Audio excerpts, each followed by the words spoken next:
Meu genro chegou alterado e trouxe o pai dele junto e me mandou dormir no sofá. Mas horas depois, meu nome é Roberto Andrade, tenho 59 anos e durante 32 anos vesti a farda da Polícia Militar do Estado de São Paulo. Aprendi que respeito não se pede, se conquista. E dignidade?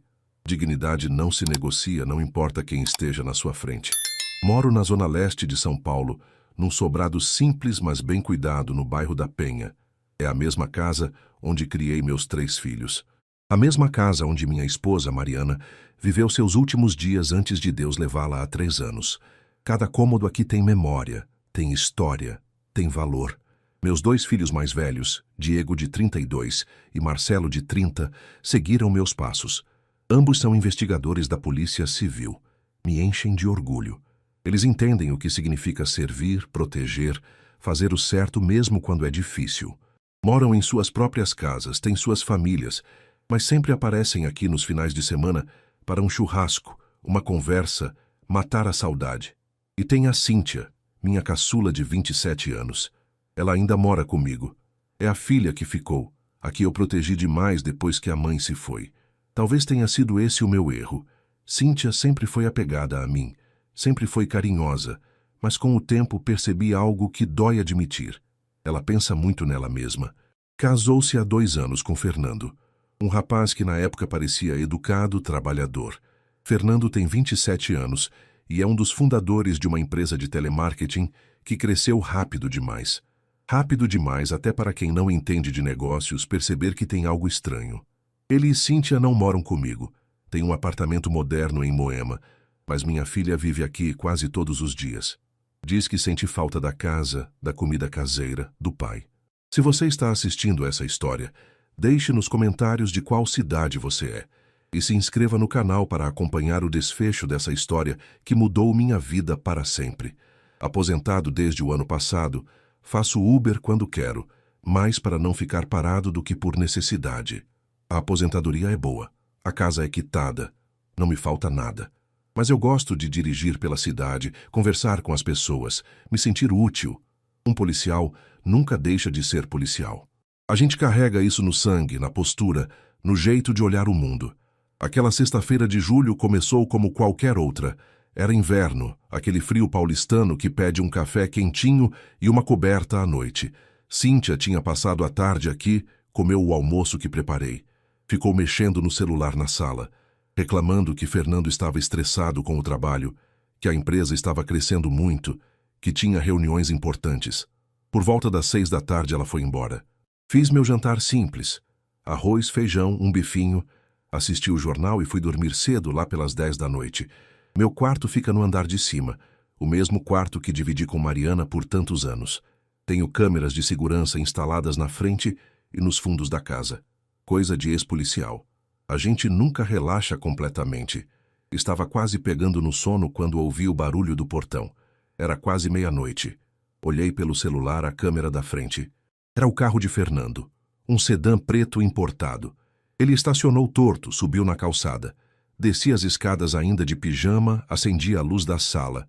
Quando abri a porta, o cheiro de álcool me atingiu antes mesmo de qualquer palavra.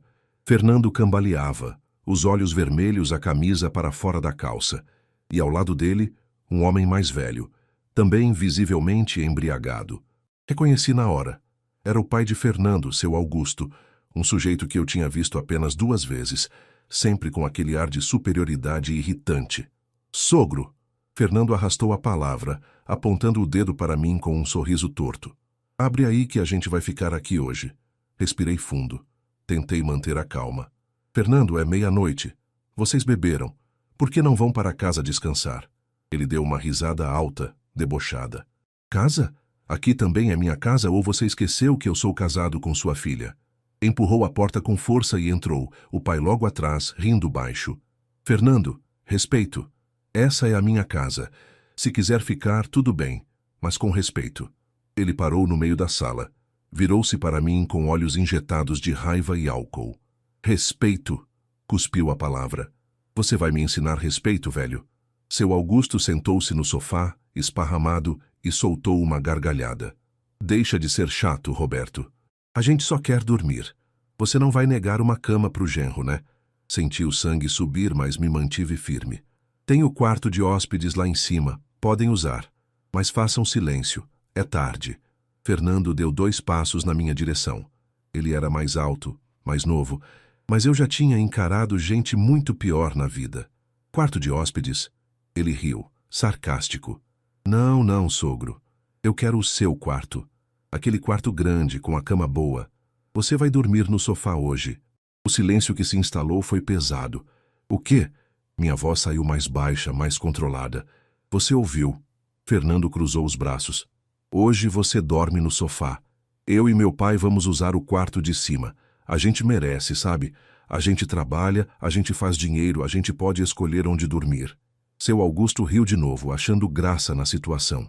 Isso aí, filho. Mostra quem manda. Algo dentro de mim se partiu naquele momento. Não era raiva. Era decepção. Era a compreensão dolorosa de que minha filha tinha escolhido esse homem. Que ela, de alguma forma, permitia que ele fosse assim. Fernando subiu as escadas, o pai logo atrás, rindo, tropeçando nos degraus. Ouvi a porta do meu quarto bater. Ouvi eles jogarem as coisas no chão às vozes altas, a falta de respeito ecoando pela casa que construí com tanto suor. Fiquei ali, parado na sala, olhando para o sofá onde me mandaram dormir. 32 anos de polícia. 32 anos enfrentando bandidos, protegendo famílias, arriscando minha vida, para que pessoas dormissem em paz. E agora, um moleque arrogante, embriagado, achava que podia me humilhar dentro da minha própria casa. Peguei meu celular, olhei a tela. Pensei em ligar para Diego e Marcelo, mas não ainda. Sentei-me no sofá, não para obedecer, mas para pensar, porque Fernando tinha acabado de cometer o maior erro da vida dele. Ele tinha acabado de despertar algo que estava adormecido, o policial que nunca aceita injustiça. E horas depois, quando o sol nascesse, ele iria descobrir que existem homens que você não deve desrespeitar. Eu era um deles. Não consegui dormir. Como poderia? O sofá da minha própria sala, onde tantas vezes sentei com minha família, com meus filhos, com Mariana, agora era o lugar onde fui mandado ficar.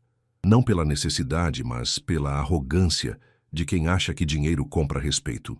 Fiquei olhando para o teto, ouvindo os roncos que vinham lá de cima. Fernando e o pai dele completamente apagados depois da bebedeira. Nem se preocuparam em fechar a porta direito. O cheiro de álcool tinha tomado conta do corredor. Eram 2 da manhã quando peguei meu celular novamente. Olhei as fotos das câmeras de segurança. Estava tudo gravado. A chegada deles, as palavras, a humilhação. Guardei o arquivo com cuidado. Depois, abri o WhatsApp. Criei um grupo só com meus 2 filhos. Preciso de vocês aqui amanhã cedo. 7 horas é urgente. Não liguem agora, não acordem ninguém, só venham. A resposta de Diego veio em menos de 1 minuto. Pai, tá tudo bem? Estou bem, mas preciso de vocês. Confiem em mim. Marcelo respondeu logo em seguida. Estaremos aí. Coloquei o celular de lado e fechei os olhos, mas não para dormir, para pensar, para planejar. 32 anos de polícia me ensinaram algo fundamental. Não se age por impulso. Age-se com estratégia. Às 5 da manhã levantei, dobrei o cobertor que nem tinha usado direito, fui até a cozinha e preparei café. Forte, bem forte. O cheiro tomou conta da casa. Era sábado, o dia estava amanhecendo gelado. A garoa típica de São Paulo batia na janela. Às 6h30 ouvi um barulho lá em cima. Uma porta abrindo, passos arrastados. Era seu Augusto, descendo as escadas com cara de quem tinha passado mal a noite inteira.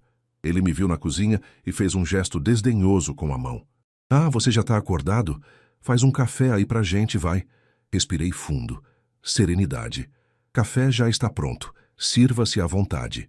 Ele pegou uma xícara, encheu até a borda, bebeu fazendo barulho. Olha, Roberto, sei que você ficou chateado ontem. Mas entende, né?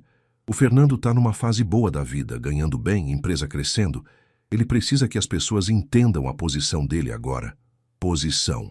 Repeti a palavra sem emoção. Ele não é mais um qualquer. Você, sendo o sogro dele, tem que apoiar, entende? Não respondi. Apenas tomei meu café olhando pela janela. Às 7 horas em ponto, ouvi o portão abrir. Eram Diego e Marcelo, pontuais como sempre. Vi pela câmera antes mesmo de eles tocarem a campainha. Abri a porta antes que fizessem barulho.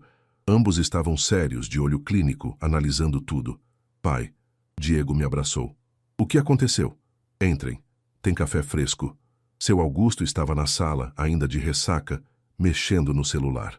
Quando viu meus 2 filhos entrando, uniformes civis, mas com aquela postura inconfundível de policial, ele engoliu seco. Diego, Marcelo, cumprimentou com um aceno fraco. Eles responderam com um aceno ainda mais frio.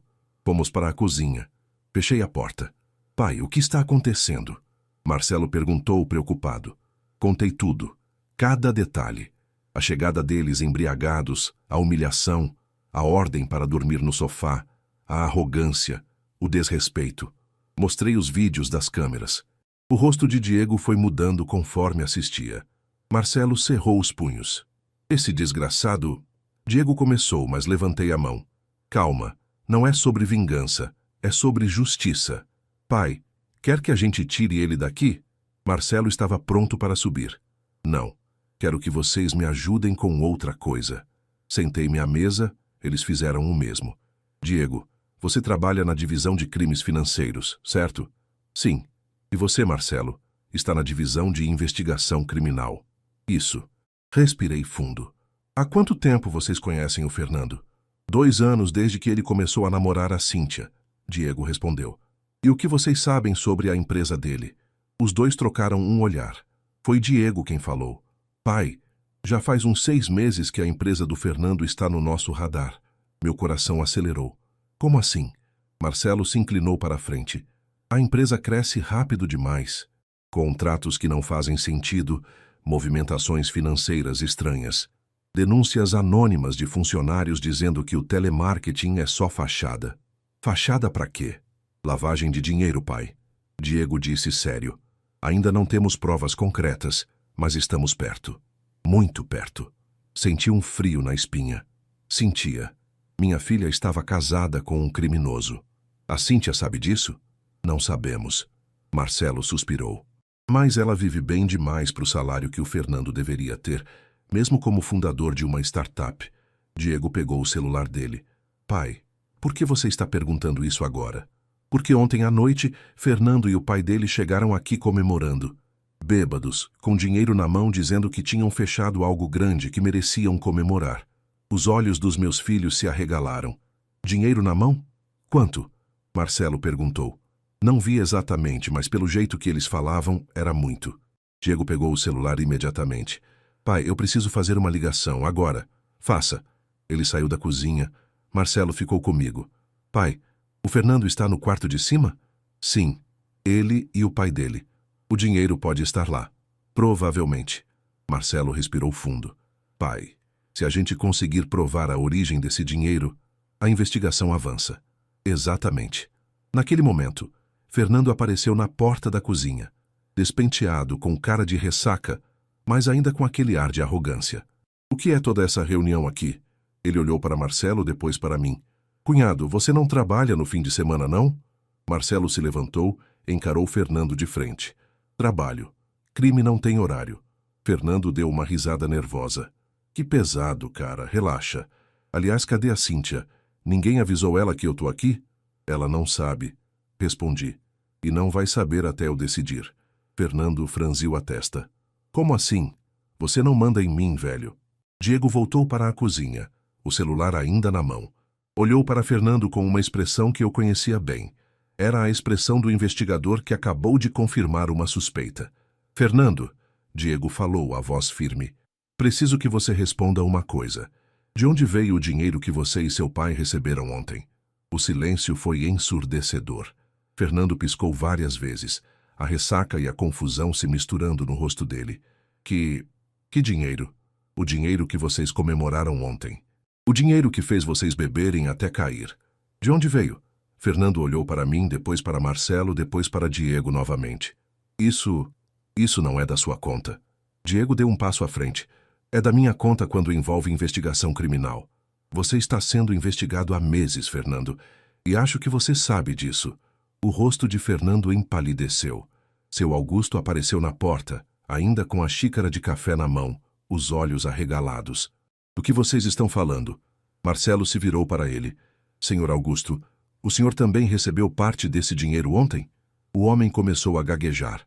Eu não... Meu filho me chamou para comemorar, só isso. Fernando recuou. Vocês não podem fazer nada, não tem prova de nada. Diego sorriu. Um sorriso frio. Ainda não. Mas com a ligação que acabei de fazer, a Polícia Federal vai estar aqui em menos de 1 hora. E sabe o que eles vão trazer? Um mandado de busca e apreensão. Para essa casa, para o quarto onde você dormiu, para o carro que está estacionado lá fora. Fernando ficou branco. Vocês não podem. Podemos. E vamos. Naquele momento, olhei para Fernando e vi algo que ele nunca tinha mostrado antes. Medo. Medo real. Porque agora ele entendia. Ele não tinha humilhado um velho aposentado. Ele tinha humilhado o pai de 2 investigadores da Polícia Civil. E a justiça, quando chega, não pede licença. Fernando ficou parado no meio da cozinha, o rosto pálido, as mãos tremendo levemente. A arrogância de ontem tinha evaporado como água no asfalto quente. Agora, ele era só um homem assustado que acabava de perceber o tamanho do buraco que tinha cavado. Seu Augusto largou a xícara de café na pia, o barulho ecoando no silêncio tenso. Isso é perseguição. Ele apontou o dedo para Diego. Vocês estão fazendo isso porque ele mandou o pai de vocês dormir no sofá? Isso é abuso de autoridade. Diego nem piscou. Senhor Augusto, a investigação sobre a empresa do seu filho começou há 6 meses. Muito antes de ontem à noite. Muito antes de qualquer conflito familiar. Então senta, fica quieto e espera. Espera o quê? A Polícia Federal. As palavras caíram como pedras na água. Fernando puxou uma cadeira e sentou, a cabeça entre as mãos. Seu Augusto ficou de pé, mas calado, os olhos fixos no chão. Olhei para meus filhos, estava orgulhoso, mas também preocupado. Preocupado com Cíntia. Minha filha estava casada com esse homem. Ela ia sofrer. Muito. Diego, Marcelo. Chamei baixo. A Cíntia precisa saber. Pai, agora não é a hora. Marcelo colocou a mão no meu ombro. Deixa a PF chegar primeiro. Deixa a gente confirmar tudo. Depois a gente conversa com ela. Concordei com a cabeça, mas por dentro estava partido. Como pai, sempre quis proteger minha filha de tudo. E agora? Ela estava no meio de uma tempestade que eu não tinha como segurar. Foram 40 minutos de silêncio pesado. Fernando não levantou a cabeça uma vez. Seu Augusto tentou mexer no celular, mas Diego pediu para ele guardar. Nada de avisar ninguém. Nada de apagar nada. Às 8h15 da manhã, ouvi o som de carros parando na frente de casa. Muitos carros. Olhei pela janela. Eram 3 viaturas da Polícia Federal. Homens e mulheres de colete à prova de balas, distintivos reluzentes, a autoridade estampada em cada movimento. Abri a porta antes mesmo de tocarem a campainha. Senhor Roberto Andrade? Uma agente por volta dos 40 anos, cabelos presos, postura firme. Sou eu. Agente Beatriz Cunha, Polícia Federal. Temos um mandado de busca e apreensão para este endereço, especificamente relacionado a Fernando Augusto Lira e Augusto Henrique Lira. Eles estão aqui? Estão, na cozinha. Lá acenou para a equipe. Entraram com respeito, mas com firmeza. 6 agentes. 2 ficaram na sala, 4 foram para a cozinha. Segui atrás. Quando Fernando viu os agentes federais entrando, ele tentou se levantar, mas a voz de um dos agentes foi rápida e direta. Senhor Fernando, mantenha-se sentado. Mão sobre a mesa. Ele obedeceu. Seu Augusto estava encostado na parede, os olhos arregalados, suando frio. A agente Beatriz olhou para Diego e Marcelo. Investigadores Diego Andrade e Marcelo Andrade? Sim, senhora. Responderam em uníssono. Recebemos a informação de vocês há 1 hora. Boa chamada. Estávamos esperando uma brecha como essa há meses. Ela se virou para Fernando. Senhor Fernando, temos um mandado de busca e apreensão. Vamos revistar esta residência, seu veículo, e precisamos que nos entregue qualquer quantia em dinheiro, documentos ou dispositivos eletrônicos relacionados à sua empresa. Você tem o direito de permanecer em silêncio. Qualquer coisa que disser poderá ser usada contra você. Fernando abriu a boca, mas não saiu som algum. 2 agentes subiram as escadas. Eu os acompanhei. Abri a porta do meu quarto, o quarto onde fui proibido de dormir ontem, e vi a bagunça. Roupas jogadas no chão, a cama desfeita e em cima da cômoda uma mochila preta entreaberta. Um dos agentes se aproximou, colocou luvas, abriu a mochila. Dinheiro. Muito dinheiro. Maços de notas de 50 e 100 reais, organizados com elásticos. Senhor Roberto, este dinheiro é seu? O agente perguntou. Não, não é meu. Pertence a eles. Obrigado pela confirmação. Eles fotografaram, documentaram e colocaram tudo em sacos plásticos lacrados. Além do dinheiro, havia um notebook, 2 celulares e documentos. Descemos de volta para a cozinha. A agente Beatriz estava interrogando Fernando. Esse dinheiro, senhor Fernando, de onde veio? Fale. É do meu trabalho. Do telemarketing? Sim. Quanto tem aí em cima? Silêncio. Pelos nossos cálculos preliminares, deve ter uns 200 mil reais. Um telemarketing paga isso em espécie para um funcionário? Para um sócio? Fernando começou a suar. Eu recebi de um cliente. Nome do cliente. Eu não posso. Nome do cliente. A voz dela era aço. Fernando abaixou a cabeça. Não vou falar sem advogado. A agente sorriu de lado. Seu direito. Mas o dinheiro vai conosco. Os celulares também. O notebook. E em 2 horas a equipe de tecnologia da PF vai ter acesso a tudo que tem nesses aparelhos. Cada mensagem, cada e-mail, cada transação. Seu Augusto, encostado na parede, começou a chorar baixinho. Eu não sabia de nada. Eu só vim comemorar com meu filho. Eu não sabia. Senhor Augusto, o senhor sabia que o dinheiro tinha origem ilícita? A agente perguntou. Não, juro que não. Ela anotou algo no tablet. Se ficar provado que o senhor não estava envolvido, será liberado. Mas, por enquanto, precisamos que venha conosco para prestar depoimento. Fernando explodiu. Vocês não podem fazer isso. Vocês não têm provas. Diego se aproximou da mesa, colocou as 2 mãos sobre ela e olhou o cunhado nos olhos. Fernando, você veio bêbado na casa do meu pai ontem à noite. Você humilhou ele. Você mandou ele, um homem de 59 anos, ex-policial militar, dormir no sofá da própria casa. Você achou que não ia ter consequência? Isso não tem nada a ver. Tem tudo a ver. Marcelo se juntou ao irmão. Porque se você não tivesse feito isso, a gente não estaria aqui agora. A gente não teria ligado para a PF. A gente não teria confirmado a suspeita. Você cavou seu próprio buraco, Fernando. A agente Beatriz bateu no ombro de Diego. Investigador, nós assumimos a partir daqui. Senhor Fernando, levante-se. Você vai conosco para prestar depoimento. Não está preso, mas se recusar a colaborar, posso mudar isso rapidamente. Fernando se levantou, as pernas bambas. Seu Augusto também. Eles foram escoltados para fora. Vi pela janela Fernando entrando na viatura da PF, a cabeça baixa, as mãos trêmulas. A agente Beatriz ficou por último. Olhou para mim. Senhor Roberto, obrigada pela cooperação. Vamos precisar do seu depoimento também, mas pode ser na segunda-feira. E as câmeras de segurança da sua casa? Tenho as gravações de ontem à noite. Perfeito. Mande para o e-mail que vou deixar aqui. Essas gravações vão ser fundamentais. Ela me entregou um cartão. E senhor Roberto... Ela fez uma pausa. O senhor fez a coisa certa. Muita gente teria deixado passar por ser família. O senhor não. Isso é caráter. Agradeci com um aceno de cabeça. Quando as viaturas saíram, a casa ficou em silêncio absoluto. Diego e Marcelo ficaram comigo na sala. Pai, Diego começou, mas eu levantei a mão. Agora eu preciso ligar para a Cíntia. Te quer que a gente fique? Não, isso eu preciso fazer sozinho. Eles entenderam. Me abraçaram e saíram. Fiquei ali, segurando o celular, olhando para o nome dela na tela. Minha filha, minha caçula, a menina que eu embalei nos braços quando bebê. A mulher que agora precisava saber que o marido era um criminoso. Respirei fundo e apertei o botão de ligar. 3 toques. Pai?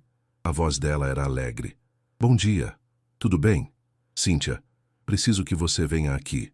Agora. Agora? Pai, é sábado de manhã, eu estava dormindo ainda. Sentia. Minha voz saiu mais firme do que pretendia. Venha agora. É sobre o Fernando. Houve uma pausa. O que aconteceu com o Fernando? Venha. A gente conversa pessoalmente. Pai, você está me assustando. Venha, filha. Desliguei. Sentei no sofá. O mesmo sofá onde fui mandado dormir. O mesmo sofá onde planejei tudo. E agora, eu esperava. Esperava minha filha chegar. Esperava ter forças para contar a verdade. E esperava que de alguma forma ela entendesse que justiça não é vingança. Justiça é deixar que cada um colha o que plantou. 20 minutos depois, ouvi o carro dela parando na frente de casa. O portão abriu, os passos apressados no caminho de pedra. Cíntia bateu na porta com força, nem esperou eu abrir completamente. Pai, o que aconteceu? Onde está o Fernando? Ela entrou rápido, os olhos procurando pela casa. Fechei a porta. Respirei fundo. Senta, Cíntia. Não quero sentar. Quero saber onde está meu marido. Ele foi levado pela Polícia Federal. O rosto dela ficou branco. Por um segundo achei que ela fosse desmaiar. O quê? A voz saiu fraca, trêmula. Senta, filha. Por favor. Dessa vez ela obedeceu. Sentou no sofá, as mãos apertando a bolsa, os olhos fixos em mim. Sentei na poltrona à frente dela. O Fernando está sendo investigado há meses. A empresa dele está envolvida em lavagem de dinheiro. Ontem ele e o pai dele vieram aqui embriagados, com muito dinheiro em mãos comemorando. Dinheiro de origem ilícita. A Polícia Federal esteve aqui essa manhã. Levou ele e o pai dele para prestar depoimento. Cíntia ficou olhando para mim como se eu estivesse falando em outra língua. Isso não faz sentido. O Fernando trabalha com telemarketing. Ele é sério, ele é esforçado. Cíntia, seus irmãos estavam investigando ele. Há meses. Meus irmãos. A voz dela subiu. Diego e Marcelo sabiam e não me contaram? Eles não podiam. É investigação sigilosa. Mas agora, com o que aconteceu ontem... O que aconteceu ontem? Pausa. Essa era a parte difícil. O Fernando chegou aqui bêbado, com o pai dele. Ele me mandou dormir no sofá. Me humilhou na minha própria casa, Cíntia. Os olhos dela se arregalaram. Ele fez isso? Fez. E seus irmãos estavam aqui essa manhã quando a Polícia Federal chegou. O dinheiro que ele tinha, R$200 mil em espécie, estava no quarto. No meu quarto, onde ele dormiu depois de me expulsar. Cíntia levou as mãos ao rosto. Silêncio pesado. Eu não sabia... A voz dela estava quebrando. Eu sei que você não sabia, filha, mas agora você precisa decidir o que vai fazer. Ela levantou a cabeça, os olhos vermelhos. Decidir o quê? Se vai ficar ao lado de um homem que te enganou, que provavelmente usou você, usou nossa família para parecer respeitável enquanto fazia negócios sujos por trás. Pai, você não pode falar assim dele. Ele é meu marido. Ele é um criminoso, Cíntia. E você precisa acordar para a realidade. Ela se levantou, nervosa, andando de um lado para o outro. Eu preciso falar com ele. Preciso ouvir a versão dele. A versão dele. Cíntia, tem R$200 mil de origem ilícita na mão dele. Tem uma empresa sendo investigada. Tem provas. Não tem versão. Tem fatos. Você sempre foi contra ele. Ela gritou, a voz cheia de emoção. Desde o começo, você nunca gostou dele. Eu não gostava porque eu via o que você não queria ver. Eu via a arrogância, o desrespeito, a forma como ele te tratava quando achava que ninguém estava olhando. Ele me trata bem. Ele te compra, Cíntia. Roupas caras, restaurantes, viagens. Mas isso não é amor. Isso é controle. Ela parou, os olhos marejados, as mãos tremendo. Eu amo ele, pai. Meu coração apertou. Levantei, fui até ela, segurei os ombros dela com cuidado. Eu sei que você ama, filha, mas amor não é cego, e você precisa abrir os olhos antes que seja tarde demais. Ela começou a chorar. Chorar de verdade. Abracei minha filha, e pela primeira vez em muito tempo senti que ela estava realmente me ouvindo. O que eu faço agora, pai? Ela sussurrou contra meu ombro. Agora você espera. Espera a investigação acabar. Espera ver o que vai ser provado. E aí, você decide. Mas não decide com o coração só. Decide com a cabeça também. Ficamos ali, abraçados por alguns minutos. Quando ela se afastou, limpou o rosto com as mãos. Eu posso ficar aqui hoje. Não quero voltar pro apartamento sozinha. Claro que pode. Essa sempre foi sua casa, Cíntia. Ela subiu para o quarto dela, o quarto de infância que eu nunca mexi, ainda com os pôsteres de bandas na parede e os ursinhos de pelúcia na estante. Fiquei sozinho na sala. Peguei meu celular e vi uma mensagem de Diego. Pai, Fernando confessou parte do esquema. A PF está em cima, vai ter prisão em breve. Como tá a Cíntia? Respondi, abalada. Mas vai ficar bem. Obrigado, filho. Olhei para o sofá, para a casa, para tudo que construí. Eu não queria que chegasse nesse ponto. Não queria que minha filha sofresse. Mas às vezes, o amor de pai é deixar que os filhos enfrentem as consequências das próprias escolhas. E Cíntia tinha escolhido Fernando. Agora ela precisava escolher de novo, só que dessa vez com os olhos abertos. O resto do sábado passou devagar. Cíntia ficou trancada no quarto dela a maior parte do tempo. Eu preparei almoço, arroz, feijão, bife acebolado, a comida simples que sempre fiz, mas ela mal tocou no prato. Disse que não estava com fome, eu entendi. À tarde tentei assistir TV, mas não conseguia me concentrar. A cabeça estava cheia, cheia de memórias, de preocupações, de perguntas sem resposta. Como eu não tinha visto? Como deixei minha filha se casar com um homem assim? Mas a verdade é que eu tinha visto. Eu sempre soube que tinha algo errado com Fernando. A diferença é que Cíntia não quis ver. E eu, como pai, não consegui impedir. Às 6 da tarde o celular tocou. Era Marcelo. Pai, posso ligar no Viva Voz? Diego tá aqui comigo. Pode. Pai, é o Diego. Acabamos de sair da delegacia da PF. Fernando confessou boa parte do esquema. A empresa dele era mesmo fachada. Eles faziam contratos falsos de telemarketing para lavar dinheiro de vários crimes. Tráfico, corrupção, fraudes. Fernando coordenava tudo. Senti o ar faltar. E o pai dele? O pai dele sabia de tudo. Ele era o laranja em vários contratos. Usava o CPF dele para abrir contas, receber transferências. Os dois vão ser indiciados. E a Cíntia? O nome dela aparece em alguma coisa? Não, pai. Pelo que vimos até agora, ela não estava envolvida. Fernando manteve ela fora de tudo. Provavelmente para proteger ela, ou para proteger o esquema. Respirei aliviado. Pelo menos isso. Quando vai sair a prisão? Segunda ou terça no máximo. A PF está montando o inquérito agora. Mas não tem como escapar, pai. Tem prova demais. Entendi. Obrigado por me manterem informado, filhos. A gente está aqui, pai. Qualquer coisa liga. Desliguei. Fiquei olhando para o teto. Fernando ia ser preso, de verdade, e minha filha ia ter que lidar com isso. Subi as escadas devagar. Bati na porta do quarto dela. Cíntia, posso entrar? Pode. Ela estava sentada na cama, olhando para o celular.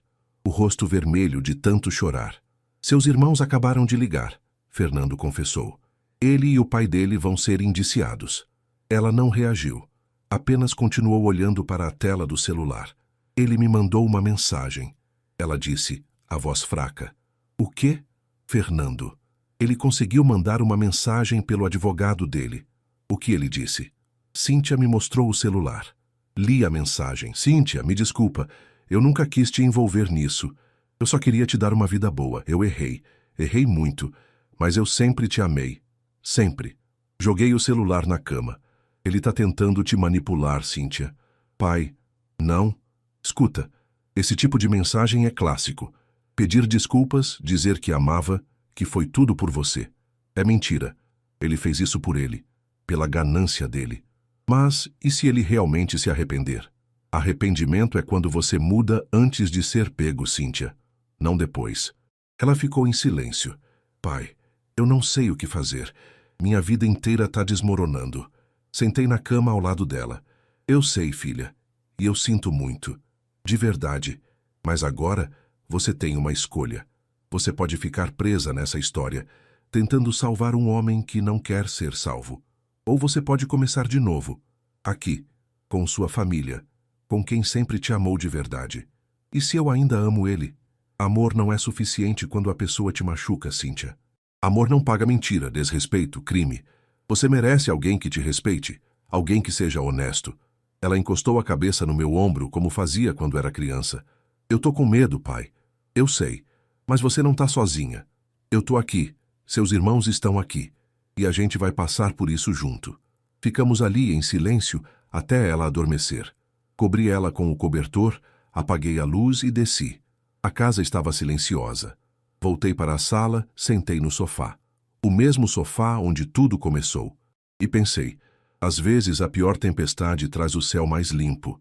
Minha filha estava sofrendo agora, mas ela ia sobreviver. E um dia, ela ia olhar para trás e agradecer, porque eu, como pai, não deixei que ela afundasse junto com quem escolheu o caminho errado. Domingo amanheceu cinza. O céu de São Paulo estava carregado, aquele tipo de dia que parece pesar nos ombros. Acordei cedo, como sempre, mas dessa vez não era só o hábito. Era a preocupação. Desci e encontrei Cíntia já na cozinha preparando café. Ela estava de pijama, o cabelo preso num coque bagunçado, os olhos ainda inchados. Bom dia, filha. Bom dia, pai. Sentamos à mesa em silêncio. Ela mexia o café sem beber, olhando para o nada. Dormiu bem? Perguntei, sabendo a resposta. Não muito. Fiquei pensando em tudo. E chegou em alguma conclusão. Ela suspirou fundo. Eu preciso ir no apartamento. Preciso pegar minhas coisas. Não quero ficar lá, mas tenho que buscar documentos, roupas, minhas coisas pessoais. Quer que eu vá com você? Não, pai. Acho que preciso fazer isso sozinha. Entendi. Às vezes a gente precisa enfrentar os fantasmas sem plateia. Tá bom, mas qualquer coisa me liga. E não demore. Ela concordou com a cabeça, subiu para se trocar. Meia hora depois saiu de casa. Vi o carro dela desaparecer na esquina. Fiquei sozinho novamente.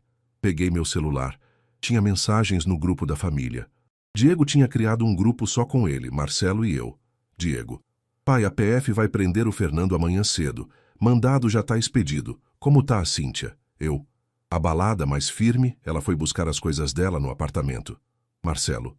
Pai, quando ela voltar, conversa com ela sobre o apartamento. Pode ser que tenha bloqueio de bens.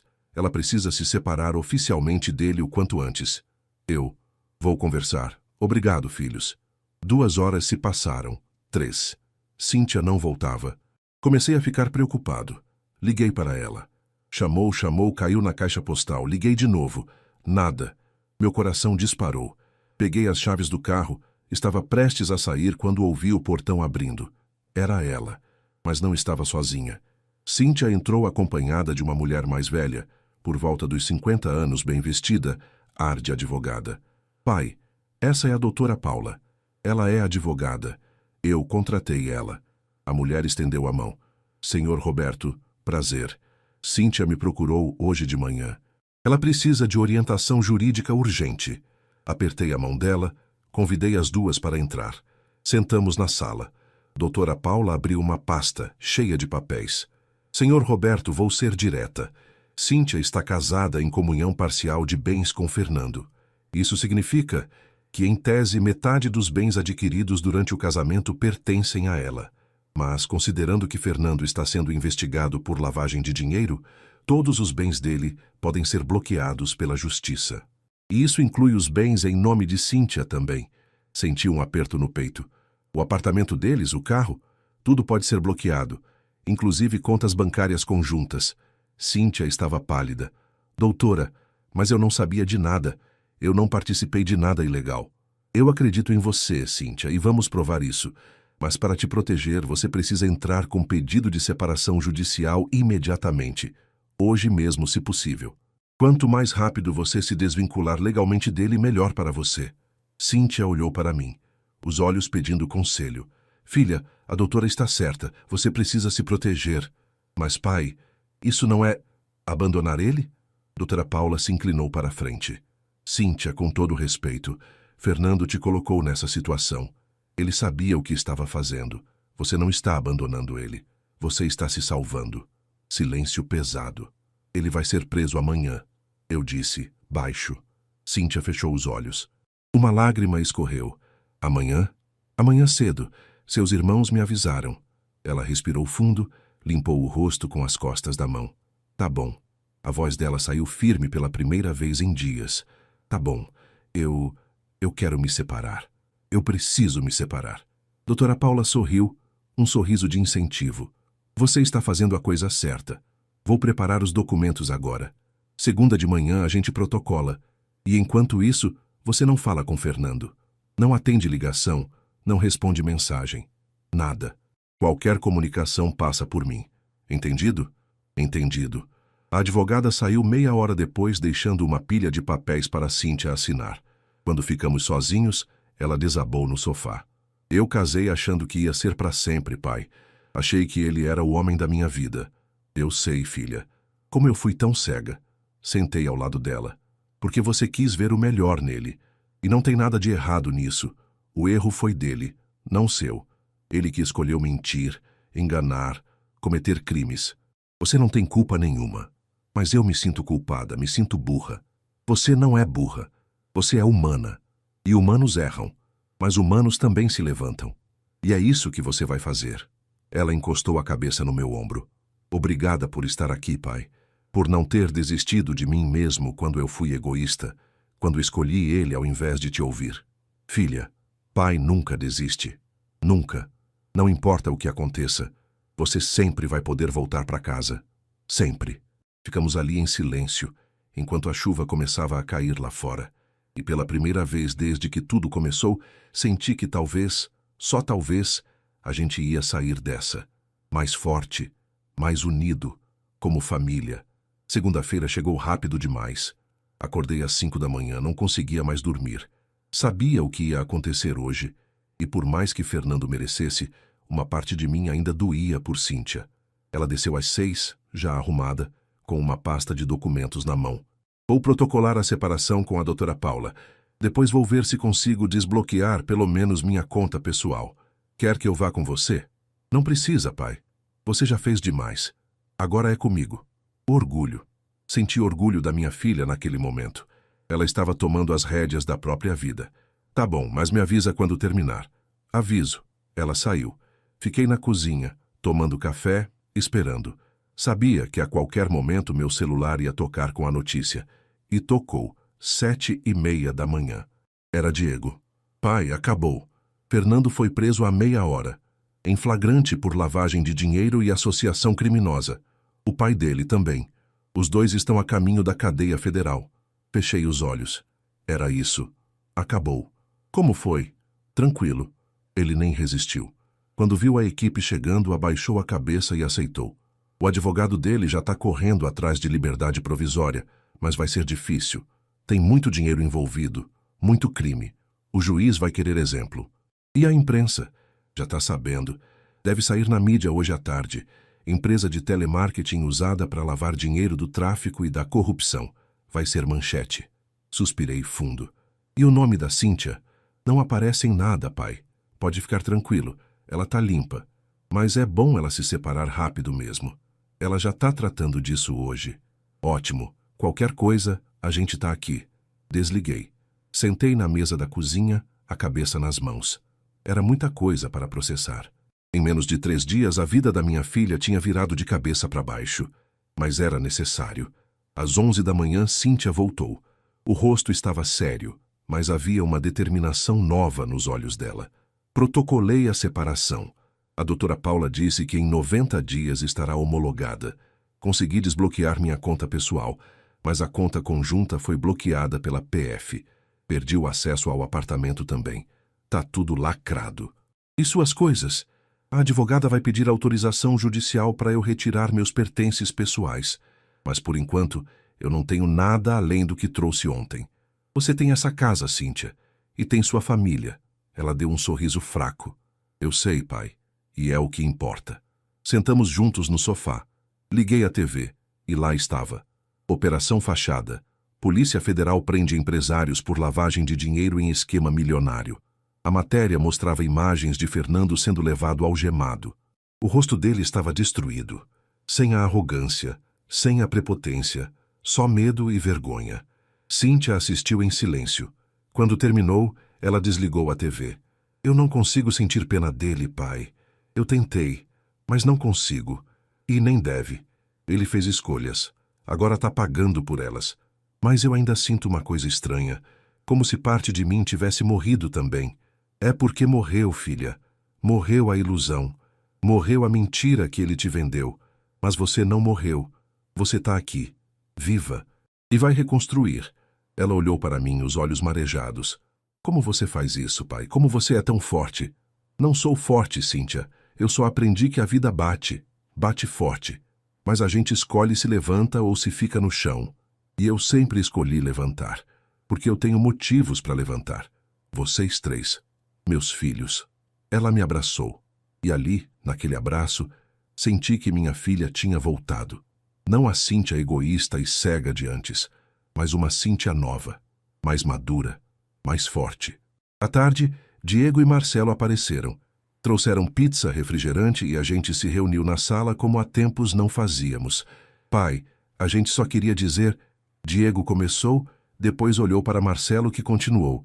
A gente está orgulhoso de você, do jeito que lidou com tudo. Você podia ter agido por raiva, por vingança, mas você agiu por justiça, e isso faz toda a diferença. E Cíntia? Diego olhou para a irmã. A gente sabe que foi difícil, mas a gente está aqui, sempre. Cíntia sorriu, os olhos brilhando. Obrigada, manos. De verdade. Passamos a tarde juntos, rindo, lembrando histórias antigas, reconstruindo os laços que tinham se esgarçado. E quando a noite caiu e meus filhos foram embora, fiquei sozinho na sala. Olhei para o sofá, para a casa, para tudo. Fernando tinha tentado me humilhar, tinha tentado me tirar a dignidade, mas não conseguiu, porque dignidade não se tira de quem tem caráter. E justiça? Justiça sempre chega. Às vezes demora, mas sempre chega. As semanas seguintes foram de reconstrução, lentas, difíceis, mas necessárias. Cíntia continuou morando comigo. Conseguiu autorização judicial para retirar seus pertences do apartamento. Quando voltou de lá, trouxe apenas 3 malas. Roupas, documentos, algumas lembranças. Deixou para trás tudo que tinha a marca de Fernando. Não quero nada que me lembre dele, pai. Nada. Ela arrumou o quarto antigo dela. Pendurou fotos novas na parede. Fotos da família.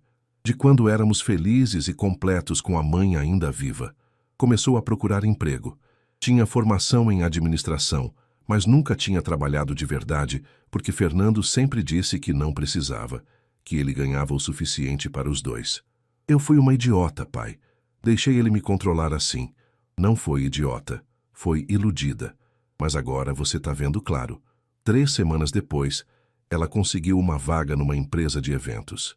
Não pagava muito, mas era digno, era dela. O primeiro salário que ela ia ganhar com o próprio esforço. Quando recebeu a notícia da contratação, ela me abraçou tão forte que quase me derrubou. Pai, consegui! Eu consegui sozinha. Ria e chorava ao mesmo tempo. E eu também. Enquanto isto e o caso de Fernando corria na justiça.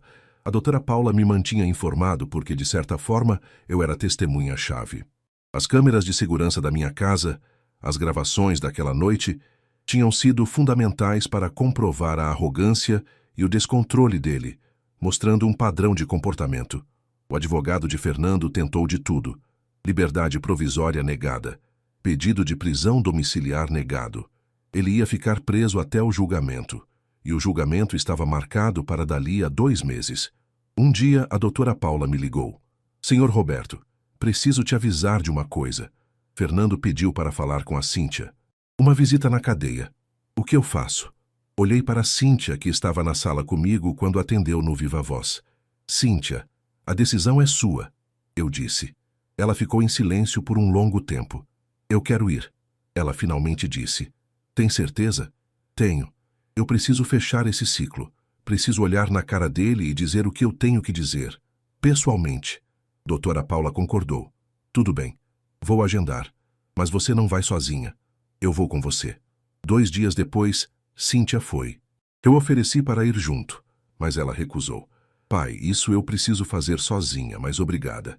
Ela saiu de manhã com a advogada. Voltou no fim da tarde. O rosto estava vermelho, mas os olhos estavam secos, sem lágrimas. Como foi? Perguntei cauteloso. Foi libertador. Sentamos na sala. Ela contou. Ele tentou me pedir desculpas. Disse que fez tudo por mim, que só queria me dar uma vida boa. Eu deixei ele falar. E quando ele terminou, eu disse, Fernando, você não fez nada por mim. Você fez tudo por você. Pela sua ganância, pelo seu ego, pela sua necessidade de se sentir poderoso.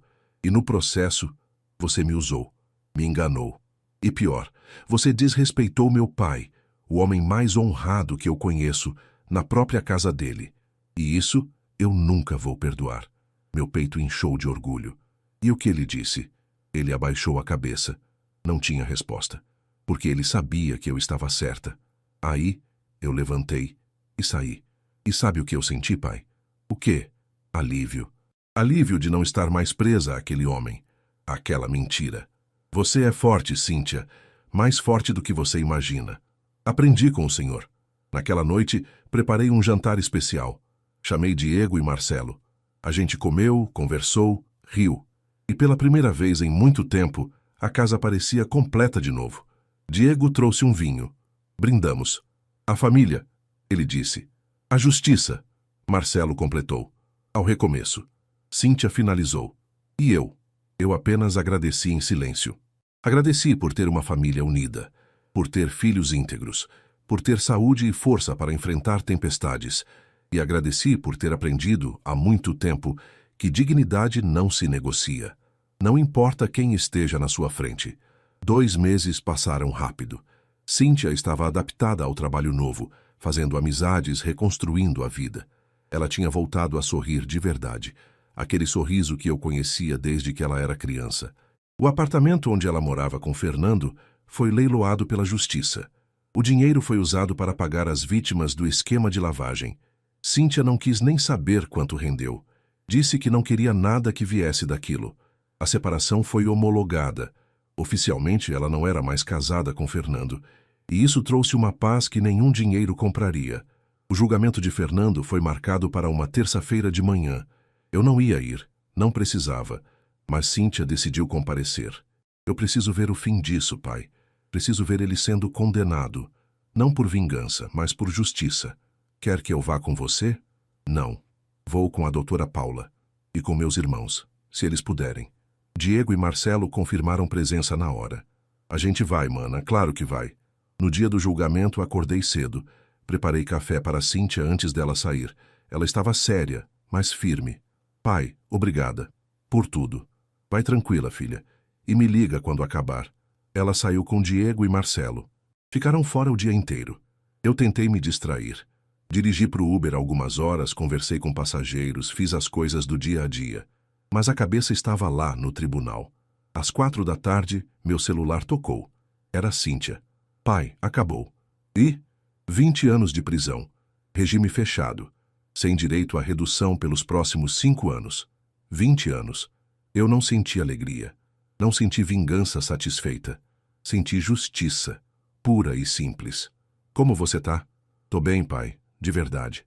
Eu vi ele receber a sentença e sabe o que eu senti? Nada. Nenhuma tristeza, nenhuma raiva. Só a certeza de que cada um colhe o que planta. Exatamente. A gente tá indo aí, vou levar pizza. Vamos comemorar. Não a prisão dele, mas o recomeço. Te espero. 1 hora depois, a casa estava cheia de novo. Diego, Marcelo, Cíntia, doutora Paula, que foi convidada também. Pizza, refrigerante, risadas. A advogada levantou o copo. Roberto, quero te parabenizar. Você foi essencial para essa condenação. Suas gravações, seu depoimento, sua postura, se você tivesse deixado passar, se tivesse relevado, o Fernando provavelmente estaria solto até hoje. Eu só fiz o que era certo. E é exatamente isso que muita gente não faz. Ela sorriu. O certo. Diego colocou a mão no meu ombro. Pai, você sempre foi nosso exemplo. Hoje mais ainda. Cíntia se levantou, veio até mim, me abraçou forte. Pai, me desculpa. Por tudo. Por ter sido egoísta, por não ter te ouvido, por ter escolhido ele ao invés de confiar no Senhor. Já tá tudo perdoado, filha. O que importa é que você aprendeu e cresceu. Cresci. E vou ser melhor. Prometo. Passamos a noite juntos, como família. E quando todos foram embora, fiquei sozinho na sala. Olhei para o sofá onde tudo começou. Tudo por causa de um ato de arrogância, de desrespeito. Fernando achou que podia me humilhar. Achou que eu era só um velho aposentado sem valor. Mas esqueceu que homens de verdade não precisam gritar para serem ouvidos. Não precisam de dinheiro para terem valor. Não precisam de poder para terem respeito. Homens de verdade têm caráter, têm dignidade, têm honra. E isso ninguém tira. Deitei naquela noite com o coração em paz, porque eu tinha feito o certo. E meus filhos tinham aprendido mais uma vez que o caminho certo, mesmo sendo o mais difícil, é sempre o melhor. 6 meses se passaram desde aquela noite. A vida voltou ao normal. Ou melhor, voltou a um novo normal. um normal melhor. Cíntia foi promovida no trabalho, de assistente para coordenadora de eventos. Ela estava radiante, realizada, confiante. Não era mais a menina mimada que dependia do marido. Era uma mulher independente, forte, dona da própria vida. Ela continuou morando comigo, mas agora por escolha, não por necessidade. Dizia que gostava da companhia, da comida caseira, das conversas à noite. E eu amava ter minha filha por perto. Diego foi promovido a delegado. Marcelo recebeu uma condecoração por excelência em investigação. Meus 2 filhos seguindo o caminho da justiça, fazendo a diferença. Num sábado de manhã, Cíntia desceu animada para a cozinha. Pai, tive uma ideia. Qual? Vamos fazer um churrasco hoje. Chamar os meninos, as namoradas deles, alguns amigos meus do trabalho. Vamos encher essa casa de gente boa. Sorri. Ótima ideia. À tarde, a casa estava cheia. Música, risadas, cheiro de carne na churrasqueira. Exatamente o que aquela casa precisava. Vida, alegria. Enquanto virava os espetinhos, Diego veio até mim. Pai, posso te falar uma coisa? Claro. Aquela noite, quando o Fernando te humilhou, eu fiquei com tanta raiva. Queria bater nele, pai. Queria acabar com ele na hora. Eu sei, filho. Mas você não deixou. Você manteve a calma. E fez do jeito certo. E sabe o que isso me ensinou? O quê? Que vingança é fácil. Justiça é difícil. Mas só a justiça traz paz de verdade. Abracei meu filho. Você já sabia disso, Diego. Você só precisava ver na prática. Marcelo se juntou a nós. Pai, eu também aprendi algo. Aprendi que caráter não tem preço. Você podia ter deixado passar. Podia ter dormido no sofá e engolido a humilhação. Mas não deixou. Porque o senhor sabe quem é. E isso ninguém tira. Vocês 2 me enchem de orgulho, todos os dias. Cíntia apareceu com um bolo. Pai, isso é para você. Para mim, por quê? Porque você merece. Por ter sido o melhor pai do mundo. Por não ter desistido de mim mesmo quando eu estava cega. Por ter me mostrado o que é dignidade, justiça e amor de verdade. O bolo tinha uma frase escrita em glacê. Ao homem mais honrado que conheço. Meus olhos marejaram. Não vou mentir. Obrigado, filha. Obrigado, filhos. Cantaram parabéns. Abracei cada um deles. E naquele momento, senti que tudo tinha valido a pena. Cada dificuldade, cada dor, cada lágrima. Porque no final o que importa não é quanto dinheiro você tem, que carro você dirige, ou quantas pessoas te temem. O que importa é quantas pessoas te respeitam, quantas pessoas te amam de verdade, quantos filhos olham para você e querem ser como você. À noite, quando todos foram embora e a casa voltou ao silêncio, sentei no sofá. Aquele sofá. Peguei meu celular. Olhei as notícias. Fernando tinha sido transferido para uma penitenciária federal no interior. Cumpriria os 20 anos longe de tudo, de todos. Seu Augusto também foi condenado. 10 anos. Cumplicidade. E eu estava aqui, na minha casa, com minha dignidade intacta, com meus filhos ao meu lado, com a vida que construí com honestidade e trabalho. Levantei e fui até o quarto, abri a gaveta da cômoda. Lá dentro tinha uma foto antiga. Eu, Mariana e nossos 3 filhos ainda pequenos, todos sorrindo. Amor, eu cumpri minha promessa. Sussurrei para a foto. Eu protegi nossos filhos. Ensinei eles a serem pessoas de bem. E a Cíntia voltou. Voltou pra gente. Coloquei a foto de volta, apaguei a luz e deitei. E pela primeira vez em muito tempo, dormi profundamente. Sem peso na consciência. Sem arrependimentos. Sem medo. Porque eu tinha feito tudo certo. E no final das contas é isso que importa. Fazer o certo. Sempre. Não importa o preço. Porque dignidade não se negocia. Justiça não se vende. E família é tudo. Meu nome é Roberto Andrade. Tenho 59 anos. Ex-policial. Pai de 3 filhos maravilhosos. E essa foi minha história. A história de como um ato de arrogância se transformou em justiça. De como a humilhação tentou me derrubar, mas só me fez mais forte. Se você está passando por algo parecido, se alguém tentou te diminuir, te humilhar, te tirar a dignidade, lembre-se, você é mais forte do que imagina. E a justiça, quando é verdadeira, sempre chega. Sempre. Deus abençoe cada um de vocês. E lembre-se, quem planta respeito, colhe respeito. Quem planta arrogância, colhe consequências.